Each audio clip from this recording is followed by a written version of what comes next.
दोस्तों नमस्कार। दोस्तों, भाषण में अगर तंज हो, भाषण में अगर अहंकार हो, भाषण में अगर गैर जिम्मेदारी पूर्ण स्थितियां विकसित हो रही हो, भाषण में अगर अपने लिहाज से इतिहास के किसी भी पन्ने को परिभाषित करने की सोच हो, तो वो भाषण क्या होगा? दरअसल हम जिस भाषण का जिक्र कर रहे हैं वो कोई ऐसा भाषण नहीं है जिसे पहली बार दिया जा रहा हो। एक परंपरा रही है संसद के भीतर में राष्ट्रपति का अभिभाषण होता है, जिसमें सरकार की उपलब्धियों की पूरी गाथा कही जाती है और उसमें बड़ा लंबा वक्त लगता है। और उस गाथा पर यानी उस अभिभाषण पर जो धन्यवाद प्रस्ताव होता है, उस पर लोकसभा राज्यसभा तमाम जगहों पर चर्चा होती है और सदन के नेता के तौर पर प्रधानमंत्री आखिर में धन्यवाद प्रस्ताव देते हैं। तो आज लोकसभा में राष्ट्रपति के अभिभाषण पर जो धन्यवाद प्रस्ताव प्रधानमंत्री दे रहे थे, वो राष्ट्रपति के अभिभाषण के वक्त का दुगना हिस्सा था और शायद इसीलिए उस भाषण में वह सब कुछ था जिसका जिक्र हमने कर लिया। लेकिन सबसे महत्वपूर्ण बात यह थी, राष्ट्रपति के अभिभाषण के वक्त सीधे सीधे दो लाइन में कृषि कानूनों को लेकर राष्ट्रपति ने मुहर लगाई थी। यह आर्थिक सुधार इस देश की जरूरत है। प्रधानमंत्री ने आज उन्हें अपने लिहाज से परिभाषित करना शुरू किया और आर्थिक सुधार के समकक्ष सामाजिक सुधारों को जोड़ दिया। इस देश के भीतर में जब राजा राम मोहन राय देश में कुरीतियों को समाप्त करने के लिए आंदोलन कर रहे थे, उस वक्त की कुरीतियों को लेकर इस देश के भीतर में जो भी सुधार हुए उसे भी कृषि कानून के सुधार से जोड़ दिया। ऐसा भाषण आपने कभी सुना नहीं होगा, क्योंकि आर्थिक सुधार और सामाजिक सुधार के लेकर एक बड़ा भाषण संविधान सभा के भीतर में बाबा साहब अंबेडकर ने भी दिया था और उन्होंने बहुत साफ तौर पर आर्थिक सुधार को लेकर जो लकीर खींची थी, उसमें सामाजिक न्याय सर्वोपरि बताया था। यानी सामाजिक न्याय की परिस्थितियां कैसे विकसित होती है, इसका भी जिक्र किया था। लेकिन आज हम जिक्र तो प्रधानमंत्री के अभिभाषण पर दिए गए धन्यवाद प्रस्ताव को लेकर और किसानों को लेकर उनकी जो समझ है, या फिर किसानों को आर्थिक सुधार से कैसे जोड़ा जाए, उनकी आय कैसे बढ़ा दी जाए, बाजार में वो अपनी फसल को कैसे बेच सकें, छोटे और सीमांत किसान जो हैं जिनके पास कम जमीन होती है, उनके हित के लिए सरकार किस तरीके से सारे सुधार करने को तैयार है, ये सारी बातें भाषण में आज खूब विस्तार के साथ दी गई, इसीलिए दुगना वक्त लगा।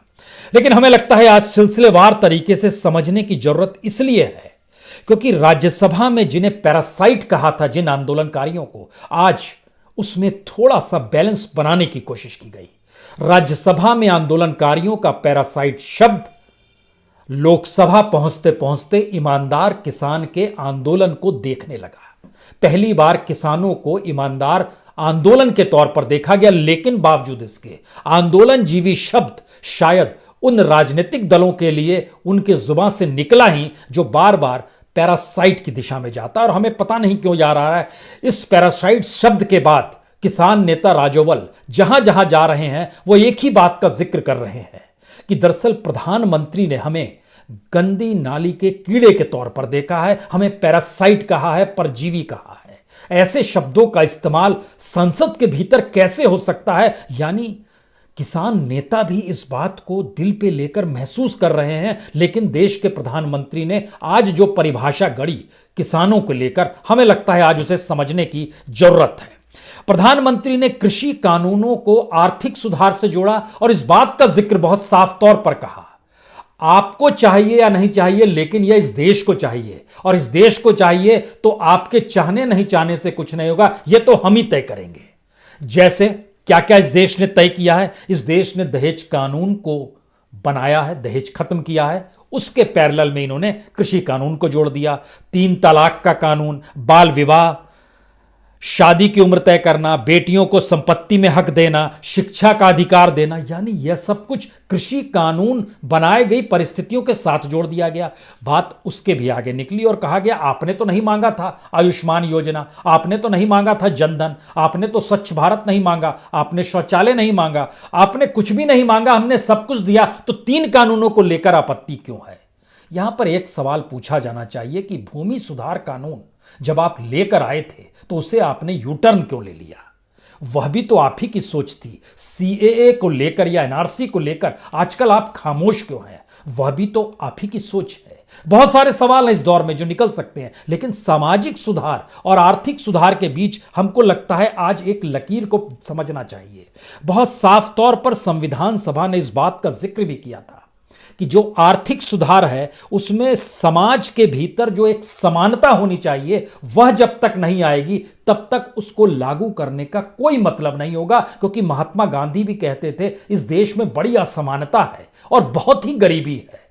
कोई भी सुधार लेकर आएंगे उसको पैसे वाला हड़प लेगा। अब आप सोचिए, 47 का जिक्र हम आपसे कर रहे हैं, इतने बरस बाद भी प्रधानमंत्री समझ नहीं पाए कि भारत की असमानता और पैसे वाले किस रूप में सारी चीजें हड़प लेते हैं। और एग्रीकल्चर में भी वो जो कानून बनाकर लाए हैं और आज उन्होंने बड़े शानदार तरीके से परिभाषित किया, यह कहकर किया कि हमने एमएसपी नहीं हटाई है, हमने मंडी नहीं हटाई है, हम तो कुछ एक्स्ट्रा लेकर आए हैं, आप चाहें तो उसको अपनाएं, ना चाहे तो ना अपनाएं। यानी इस देश के भीतर में गरीब अपनाए या ना अपनाए की परिस्थिति में है। इस देश के भीतर में किसान मजदूर जो है, आपने एक बड़ी लकीर खींच दी और उस लकीर के अनुकूल इस देश के पैसे वालों को कर दिया। और उसके बाद आपके सवाल हैं ये कि आप इसे अपनाइए या ना अपनाइए। मंडी के पैरेलल में बिना टैक्स के अनाज बेचे जाने की परिस्थितियां इस देश में शुरू होगी तो मंडी जीवित कैसे रह पाएगी? और जिस टेक्नोलॉजी का जिक्र मंडी को आधुनिक बनाने की दिशा में किया जा रहा है, उसका मतलब यह है कि वहां पर जो भी फसल आएगी उसकी पूरी माप के साथ बताया जाएगा इतना प्रोडक्शन है, लेकिन किसानों को क्या मिलेगा? और यह सवाल इस देश में किसानों को क्या मिलता है, हमें लगता है इसमें भी आज प्रधानमंत्री चूज एंड थ्रो की स्थिति में थे। उन्होंने भारत की अर्थनीति, चौधरी चरण सिंह ने जो किताब लिखी 1979 में, उसका जिक्र किया। उस किताब में उन्होंने उसी हिस्से को लिया जिसमें किसान देश के किसी भी बाजार में जाकर अपना माल बेच सकता है। लेकिन इस किताब के भीतर का असली सच यह है कि इस देश में फसल कोई भी किसी भी रूप में उपजाए, किसान और मजदूर की स्थिति क्यों लगातार बिगड़ी नहीं रहती है, बल्कि न्यूनतम की दिशा को देखती है, और लागत का मूल्य भी क्यों नहीं मिल पाता है, इसकी उन्होंने बड़ी शानदार व्याख्या की है। इस व्याख्या को भी प्रधानमंत्री को बताना चाहिए था, लेकिन प्रधानमंत्री ने इसका जिक्र नहीं किया।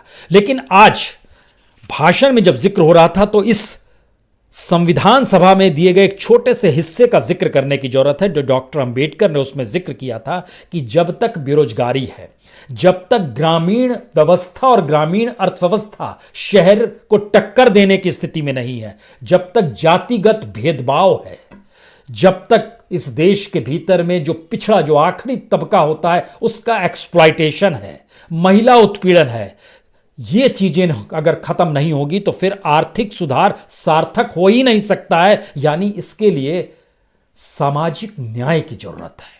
क्या प्रधानमंत्री सामाजिक न्याय के साथ अपने आर्थिक सुधार को जोड़ पाने की स्थिति में आ पाएंगे? उन्होंने उदाहरण दिया है, और इसीलिए हम बार बार कह रहे हैं कि इस देश के किसानों को अब संविधान अपने तमाम आंदोलन के बीच में रखना चाहिए, और बार बार देश के कृषि मंत्री और प्रधानमंत्री को कहना चाहिए एक बार संविधान तो पढ़ लीजिए, क्योंकि संविधान में जिन बातों का जिक्र है उसमें बहुत साफ तौर पर कहा गया है, पिछड़े क्षेत्रों को प्राथमिकता दीजिए, उचित आय नीति को लागू कीजिए और गरीबी उन्मूलन को खत्म कीजिए। इस प्रोसेस में चीजों को लेकर आइए, गरीबी खत्म हो जाए, एक समानता हो। लेकिन भारत आज की परिस्थिति में जिस बाजार अर्थव्यवस्था को जी रहा है और जिसके लिए ये 3 कृषि कानून आए हैं, उसमें भारत में बेरोजगारी चरम पर, असमानता चरम पर, ग्रामीण अर्थव्यवस्था आपके लिए मायने नहीं रखती है, और जो पूरी की पूरी इकोनॉमी है वो सिर्फ कॉरपोरेट और इंडस्ट्रियलिस्टों के लिए, तो कैसे काम चलेगा?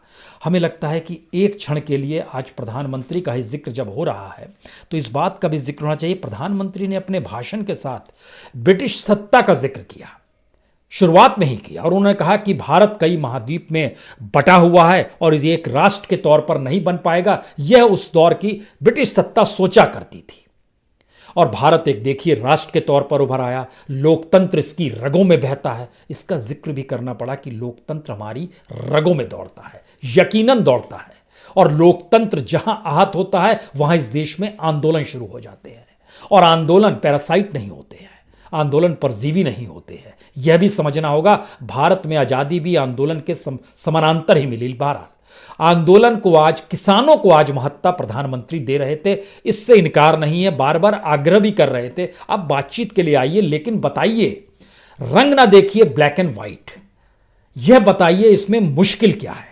यानी प्रधानमंत्री इस बात को समझ नहीं पा रहे हैं, अगर एक कानून इस देश में बना दिया जाए जो पैसे वालों के अनुकूल रहेगा तो गरीब को पैसे वालों की तरफ ही ताकना पड़ेगा, इसके अलावे उसके पास कोई रास्ता नहीं बचता है। जो जाति समीकरण इस देश में राजनीतिक व्यवस्था ने उसको एक्सप्लॉइट किया और सत्ता पाती है, वह भी कोई छुपा हुआ नहीं है। लेकिन बहरहाल जब जिक्र कर रहे थे तो पता नहीं क्यों हमें आजादी के लगभग 5 महीने के बाद ब्रिटिश पार्लियामेंट में चर्चिल का एक भाषण है।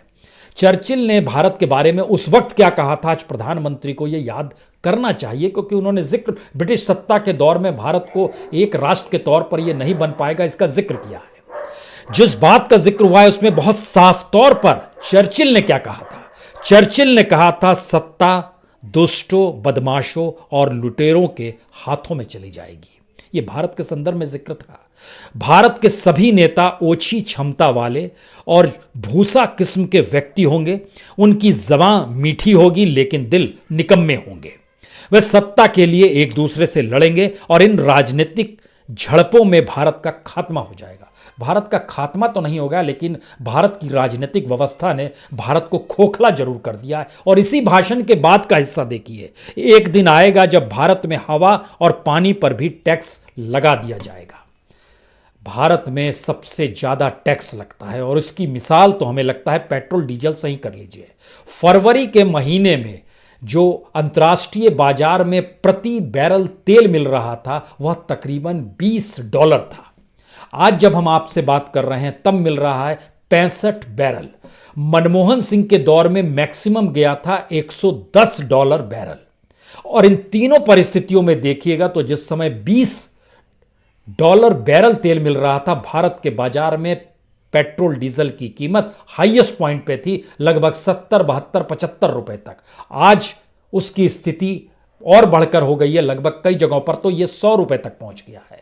और मनमोहन सिंह के दौर में जब $110 बैरल था, उस वक्त भी कीमत जो थी ₹62 थी।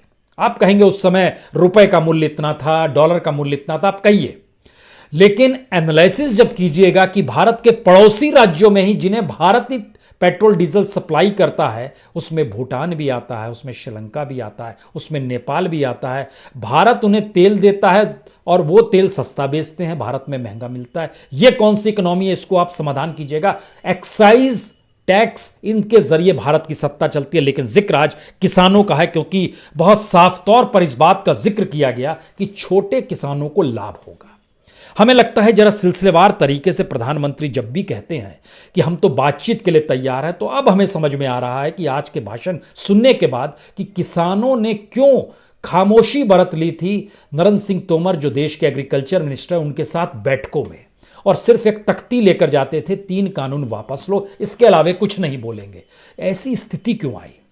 दरअसल उसका सच यह है कि इस सरकार ने जो भी चीजें इंप्लीमेंट की, जैसे सरकार ने कहा हमने स्वामीनाथन कमेटी की रिपोर्ट लागू कर दी, 1.5 गुना कीमत बढ़नी चाहिए, हमने कर दिया उसको। लेकिन स्वामीनाथन ने खुद क्या कहा था, यह भी हमको लगता है एक बार प्रधानमंत्री को देखना चाहिए। उनका यह कहना था कि जो A2 होता है, A2 कहते हैं जो बीज, खाद, कीटनाशक जब किसान बाजार से खरीदता है तो उसकी कीमत होती है।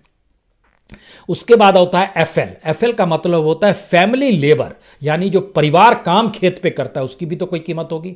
इन दोनों की कीमत जब मिला दीजिएगा तो एक C2 बनता है, और C2 के में दोनों की कीमत के साथ साथ जमीन का रेंट भी आता है, और जमीन का रेंट माना जाता है लगभग 25% उसमें और जुड़ जाता है। और उसके अलावे अगर उसने कोई कर्ज लिया है तो उसका इंटरेस्ट भी चुकाना पड़ता है, यानी ब्याज भी देना पड़ता है, वह भी जुड़ जाता है।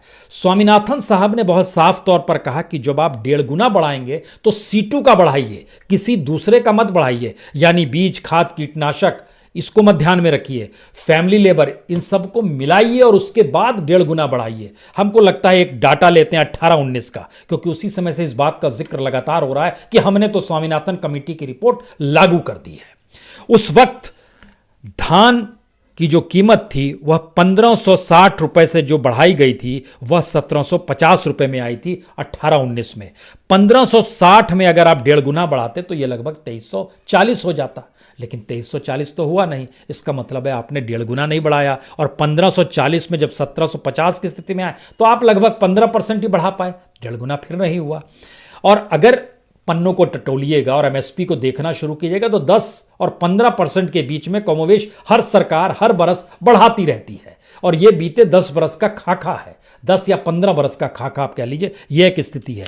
दूसरी स्थिति इन सब के बीच में यह आई, जिस बात को जिक्र करने से हर कोई कतराता है, इस देश के भीतर में खेती की जमीन को हड़पने का जो काम शुरू हुआ है वो लैंड रिफॉर्म से शुरू हुआ है। और आपको जानकर हैरत होगी, बीते 3 बरस में इस देश के 11 राज्य वहां पर लैंड रिफॉर्म लागू कर दिया। लैंड रिफॉर्म का मतलब यह है एग्रीकल्चर लैंड, यानी खेती की जमीन को अब कोई भी व्यापारी खरीद सकता है और कोई भी इंडस्ट्री लगा सकता है, कोई भी वहां पर रियल एस्टेट का बंदा इमारत भी खड़ा कर सकता है, उस पर भी उसको कोई नियम कायदे मायने नहीं रखेंगे, क्योंकि यह तो रिफॉर्म है।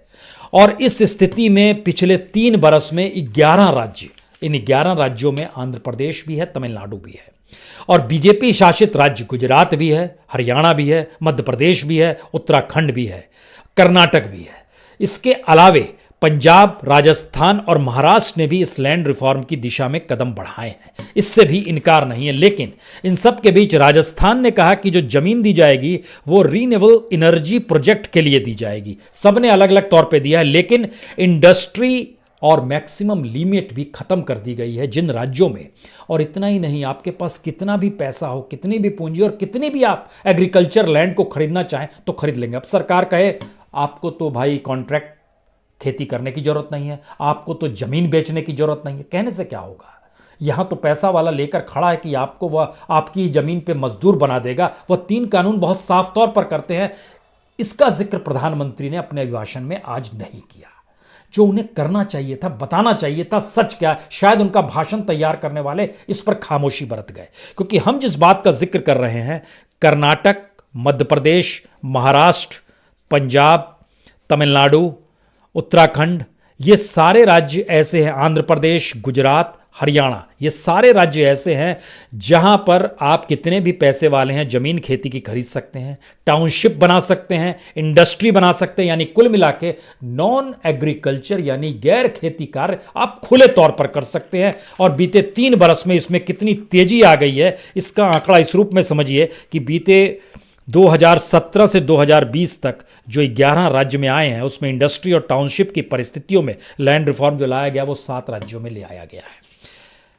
यह एक स्थिति है कि किस रूप में आप कानून बनाते हैं, लेकिन जिक्र गरीबों का ही करेंगे, जिक्र आप छोटे किसानों का करते हैं। अब यहां पर सबसे बड़ी बात यह आती है कि सरकार की सोच क्या है। हमें लगता है यह जरूर जानना चाहिए सरकार की सोच क्या है, क्योंकि इस सोच के तहत कभी भी गेहूं और चावल से इतर परिस्थिति गई नहीं। और पंजाब के भीतर का संकट कितना भयावह है आने वाले वक्त में। और जिस बात का जिक्र आज प्रधानमंत्री कर रहे थे कि आप किसी भी बाजार में जा सकते हैं, तो बिहार में जब मंडियां खत्म कर दी गई और बिहार में जिनके पास जमीन है वह भी मजदूरी करने पंजाब अभी तक क्यों आता था, इसका जवाब क्या दे सकते हैं प्रधानमंत्री? नहीं देंगे, क्योंकि वहां पर मजदूर ही नहीं, जो जमीन का मालिक है वह भी कमाने के लिए पंजाब और हरियाणा अगर आता है तो इसका मतलब है कि उसको अपनी जमीन से उतनी आय भी नहीं हो पा रही है जहां पर वह अगली फसल अपनी जमीन पर बो सके। मंडी खत्म होने का यह मतलब होता है बाजार में पैसा और कॉरपोरेट और पैसे वालों के घुसने का मतलब यह होता है। लेकिन बहरहाल हम आपको एक दूसरा आंकड़ा देते हैं, पंजाब का संकट बतलाते हैं। पंजाब में सिर्फ गेहूं और चावल ही है, यानी धान और गेहूं ही है जो एमएसपी पर खरीदा जा सके, जिसको प्रधानमंत्री ने आज जिक्र किया। हम तो इसी पे खरीदते हैं और अभी बंद कहां हुआ है, खरीद ही रहे हैं। इस देश में मरने की परिस्थितियां कैसे आती है? कुछ किसानों ने सोचा पंजाब में अब हम कोई तीसरी फसल उगाएं। हम आपको उदाहरण बताते हैं, यह 2019-20 का उदाहरण है। सूरजमुखी प्रति क्विंटल 1000 रुपए बिका। 1 क्विंटल में 45 किलो तेल बनता है और बाजार में उसका रेट पिछले साल अगर आइएगा तो लगभग 100 रुपए था। उस 100 रुपए के हिसाब से जिसने भी तेल को बेचा उसको 4500 रुपए मिल गए। 45 केजी 1 क्विंटल खरीद कर बेचा, लेकिन किसान को मिला 1,000 रुपया। इसी तरीके से अगर सरसों जिसने उगाया उसमें भी लगभग 1 क्विंटल में 45 किलो तेल निकला, उसको मिले 2,000 रुपए, लेकिन तेल की कीमत, सरसों तेल की कीमत 150 रुपए थी, यानी 6,725 रुपए हो गए, और उसको मिले 2,000 यानी 4,725 रुपए बाकी लोग ले गए जिन्होंने खरीदा और मशीनरी में चीजों को डाला, डेवलप किया। यहां पर एक दूसरा सवाल आता है, लागत कितनी लगी? लागत जो सूरजमुखी उगा रहे थे और जो सरसों उगा रहे थे उनको लागत से भी कम कीमत यहां पर प्रति क्विंटल के हिसाब से मिल रही थी। वो क्या उगाएगा, क्या करेगा? इसीलिए हर कोई धान और गेहूं पर लौटते चला गया। हम वैज्ञानिक वजहों का जिक्र इसलिए कर रहे हैं क्योंकि भारत में रिसर्च कम होता है, भारत के भीतर में किसानों के लिए कोई काम नहीं होता है। इस बात की पुष्टि ये आंकड़े और इस सच बताएंगे आपको, क्योंकि जो पंजाब के भीतर में भूजल जो है, जमीन के नीचे जो पानी है वो लगातार कम होते चला जा रहा है। तो कम होने में आपको जाहिर है धान नहीं कुछ और उगाना चाहिए, लेकिन कुछ और उगाते हैं तो उसकी कीमत नहीं मिलती है। फिर लौटकर धान की स्थिति में आ जाते हैं। धान की स्थिति में आते हैं तो आपको फ्री में बिजली चाहिए, क्योंकि तब आप पानी निकाल सकते हैं। राजनीति कहती है फ्री में बिजली दे देंगे, जितना पानी निकालना है निकालते चला जाइए, तो इसका मतलब है भूजल और नीचे चलता चला जा रहा है। इसकी स्थिति हुई क्या है? यह भी एक डराने वाला सच इसलिए है क्योंकि जरा इसको समझिए, 1970-71 में जो धान उपजाया जाता था पंजाब के भीतर में वह तकरीबन 3.9 लाख हेक्टेयर में था, और आज की तारीख में 31 लाख हेक्टेयर में उगाया जाता है, यानी उस समय की तुलना में लगभग 8 गुना बढ़ गया। और उस समय जो ट्यूबवेल थे जो पानी खींचते थे वह लगभग 2 लाख थे। आज की तादाद में पूरे पंजाब में 14 लाख ट्यूबवेल हैं जो पानी लगातार खींचते हैं। उस समय लगभग 6.6 मीटर पर 6.5 मीटर नीचे जमीन में पानी मिल जाता था। आज की स्थिति यह है कि लगभग 20 से 30 मीटर तक नीचे जाने पर पानी मिलता है। इसका मतलब क्या है? इसका मतलब है कि भारत की सोच खेती को लेकर जाए, सरकार की सोच है वो धान नहीं खरीदती है, वो इस देश की जमीन के नीचे पानी को खरीदती है। और ये पानी जब कम हो जाता है तो राजनीति कहती है कि हम आपको फ्री में बिजली दे देंगे, हम आपको लिए जब बिजली देंगे तो आप कितना भी पानी निकालिए उसमें हम आपसे बिजली बिल नहीं लेंगे। यानी इस देश को अंदर से खोखला बनाते चले जाइए, और उसके बाद धीरे धीरे उनकी एक ऐसी स्थिति ले आइए जहां पर पैसे वाला ही टिकेगा। इसीलिए इन कानूनों में जिक्र इस बात का है, बीज भी देगा वही शख्स जो कॉन्ट्रैक्ट फार्मिंग की दिशा में आपके साथ समझौता करेगा, टेक्नोलॉजी भी वही देगा और तय भी दाम वही करेगा, या आप दोनों मिलकर करेंगे, लेकिन चलेगी तो उसी की, क्योंकि वही सारी चीज दे रहा है। सरकार तो कुछ भी नहीं दे रही है। गेहूं की स्थिति भी जाननी चाहिए। 1970-71 में लगभग 23 लाख हेक्टेयर में गेहूं होता था, और आज की तारीख में लगभग 36 लाख हेक्टेयर में गेहूं होता है, यानी लगभग 1.5 गुना यह भी बढ़ा है। यह एक स्थिति है। इसके बाद की स्थिति और भयावह है। यह इसलिए भयावह है क्योंकि जो दूसरी फसल उपजाई जाती थी उस समय, यानी 70 के दशक में आइएगा, उस समय लगभग 34% जमीन पर दूसरी फसल उपजाई जाती थी, जिसमें फल भी होता था, सरसों भी होती थी, सूरजमुखी भी होता था। आज की स्थिति यह है कि 91% जमीन पर सिर्फ चावल और गेहूं होता है, क्योंकि और कहीं खरीद ही नहीं है। अब आप क्या करेंगे? यानी आपने किसानों को एक ऐसे चक्रव्यूह में लाकर खड़ा कर दिया है, जमीन के नीचे पानी नहीं, ऊपर कीमत नहीं। जो आप कीमत देते हैं वो सिर्फ उसी फसल की कीमत देते हैं जिस फसल को लेकर उसको जब उपजाना है तो उसमें जमीन के नीचे से पानी चाहिए। यानी एक राजनीतिक साइकिल है ये पूरी की पूरी, पॉलिटिकल हित साधने के लिए। और अब पॉलिटिक्स कह रही है कि हमारे पास एफसीआई गोडाउन में रखने के लिए अनाज का लिए हमारे पास इंफ्रास्ट्रक्चर नहीं बच पा रहा, बड़ा कीमती हो जाता। और सच भी है, एफसीआई गोडाउन में जब आप एमएसपी पे खरीद के रखते हैं, उसकी जो देखभाल करते हैं, उसको आप अंतर्राष्ट्रीय बाजार में जब बेचने जाते हैं तो आपको कीमत ही नहीं मिल पाती है, क्योंकि दुनिया के बाजार में अनाज आपसे सस्ता हो गया। सरकार ने सस्ता उपाय सोचा, और सरकार जो नारा आत्मनिर्भरता का दे रही है, यह आत्मनिर्भरता पूंजी पर निर्भरता है। पैसा जहां पर होगा उसी पर यह देश निर्भर हो जाए और इस देश को उसी रूप में चलाया जाए, यही सरकार की एक बेसिक सोच है।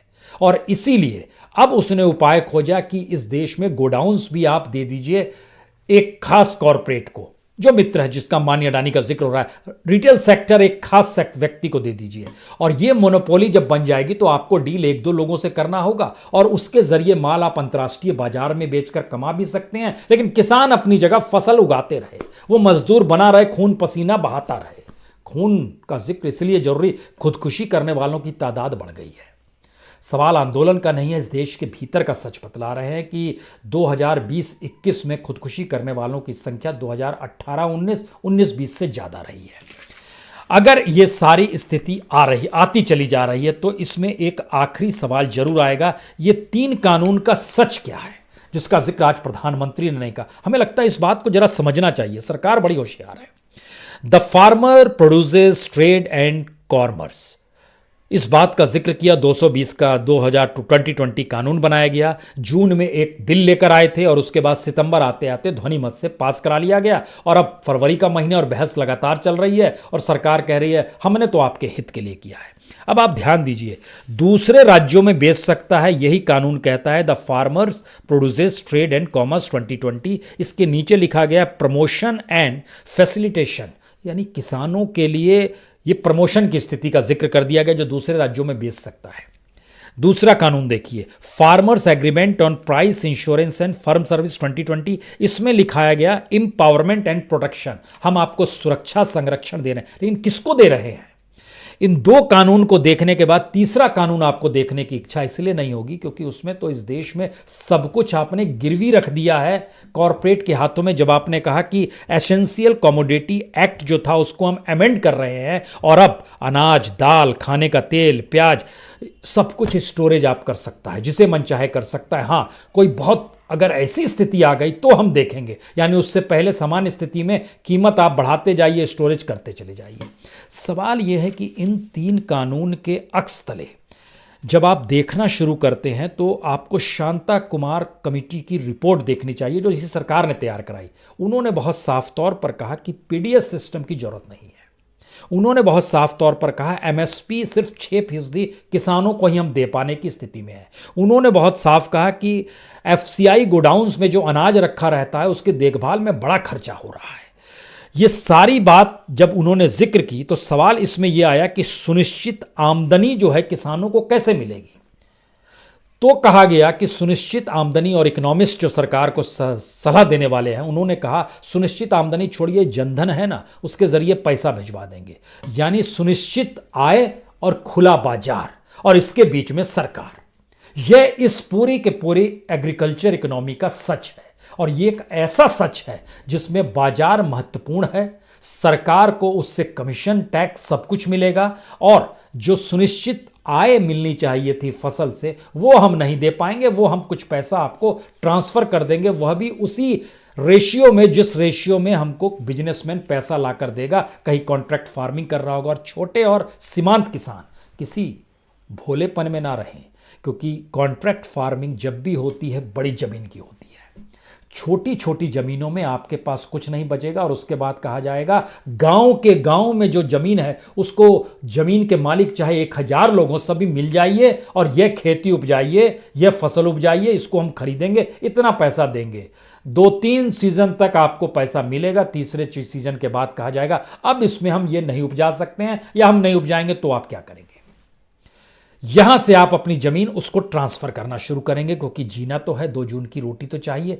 यही संकट की शुरुआत होती है और इस संकट का आखिरी सच जिस बात का हमने जिक्र किया उसमें प्रधानमंत्री का जिक्र आखिर में नहीं करेंगे। हमको लगेगा किसान नेताओं का जिक्र करना चाहिए जो प्रधानमंत्री की तमाम बातों को सुन के एक ही जिक्र कर रहे हैं कि किसी भी हालत में शांत रहिए। शांत रहिएगा तो आंदोलन जीत जाएगा, हिंसक हो जाइएगा तो मोदी जीत जाएगा। यह भाषण का हिस्सा है। जो सिंधु बॉर्डर हो या देश की महापंचायतों के अलग अलग हिस्से हो, टिकरी बॉर्डर हो, गाजीपुर बॉर्डर हो, कहीं भी हो या देश की महापंचायतों में इसी बात का जिक्र हो रहा है। इसका मतलब है कि किसान एक तरफ खड़ा है और मोदी सरकार दूसरी तरफ खड़ी है।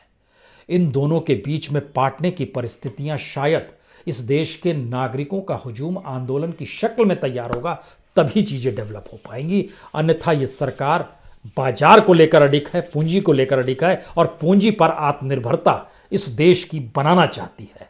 मंत्र यही है इसी अभिभाषण के धन्यवाद प्रस्ताव का। बहुत बहुत शुक्रिया, बहुत बहुत शुक्रिया।